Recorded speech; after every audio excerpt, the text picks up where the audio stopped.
Last time I told you a story about refrigerant, the shotgun and the fly.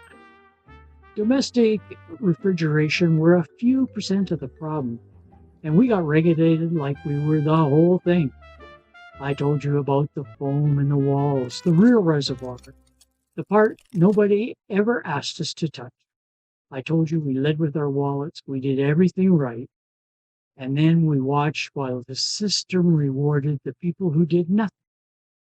And I closed it by telling you nobody sent us the receipt. I stand by every word of it, but I buried the lead. Here's the thing. I write and I research to validate my thoughts or invalidate them, as often happens. More than a few times after I've recorded it, I come to the conclusion that, like today, I missed the real story, buried the lead, whatever phrase you'd like to use. Today will be a masterclass in not wrong, just missed the point. R12 had to go, period, full stop. That story was never really about R12. It was just the example I happened to live through. The actual story, the one I should have opened with, is this. That entire chain, from the chemist to the regulator to the manufacturer to the technician to the customer who paid the bill, there was never one single person whose job it was to stand up and say, wait, this is a shotgun to kill a fly. That chair was empty. It's still empty. That's the lead. Now, let me show you how it didn't have to go that way. Because this is the part of the story that turns a sad story into an infuriating one. We were told that we needed 2 complete sets of equipment, one for the old refrigerant, one for the new, as if the two would detonate if they ever met in the same hose. Overkill.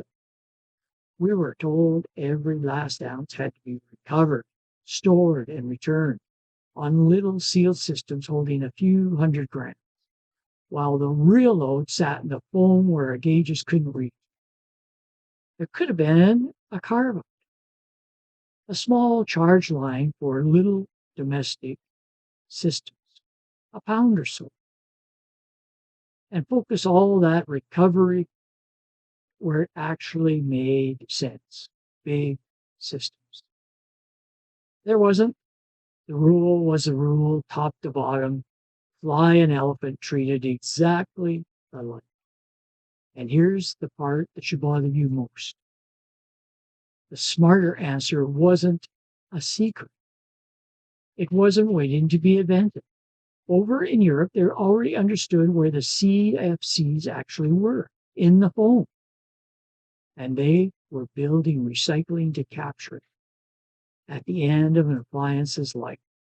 The knowledge was sitting right there on the table. Somebody just had to be in the room, pick it up and say, this regulation does not meet the need. What it does is inflate the cost of repairs and force the product to end of life sooner, where it releases a storehouse of CFCs. Domestic refrigeration needs a different answer. Nobody was no advocate. Now, if this was a one-time thing, I could let it go, bad call, decades ago on a gas most of you have never heard of. But I've been doing this channel long enough to notice something.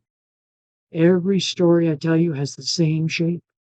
The tariff story, the Sears story, the wage story, the refrigerant story.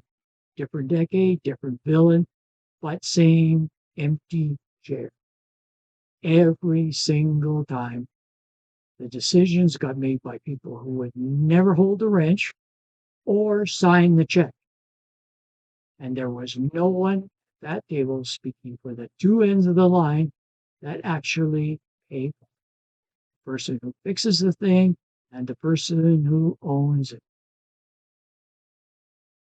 So, you'd think today, surely somebody fills that chair? Noisy advocates are everywhere. Well, let's walk the room and check. Right to repair? It's the closest thing we got, and I'm glad it exists. But it lumps the sealed system refrigeration repair in with swapping a cracked foam screen. Similar words, completely different animal. It's fighting for access for parts and manuals.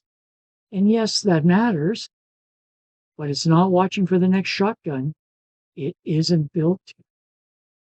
Consumer reporting, too shallow and aimed the wrong way. It'll tell you that brand A beat brand B on this year's reliability survey. It will not tell you that a single policy just made every fridge in the country more expensive to fix and faster to landfill. That's the trend, and nobody is watching the trend and calling it out. The manufacturers, they've told us plainly, service is a cost center, not an asset. The regulators, they reach for the shotgun because the shotgun looks like action.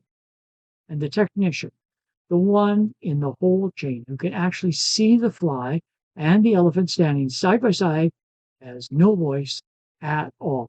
The organizations that do exist with an appliance service membership base are either too aligned with the manufacturer to say anything useful or pointed inward at education and credentialing, not outward at advocacy. Without a seat at the table, and getting one costs money, real money, lobbying money, that prohibitive ask for an industry that's built on small, family-run shops operating on slim margins. Few numbers make the mismatch come. Total appliance service revenue in North America runs somewhere between $4.5 and $7 billion a year. The top four repair companies combined hold just 6.9% of the market. There are approximately 4,650 businesses in the space, averaging somewhere between 900,000 and a million in annual revenue each. That is not an industry with a unified voice. It's a collection of sole proprietors and two tech shops who happen to fix the same thing. North American households are sitting on roughly 600 billion worth of appliances. The industry built to keep those appliances running grosses 5 billion a year. The industry built to replace them grosses 130 billion. Nobody designed the system to be this lopsided, but nobody needed to. The incentives did it all on their own.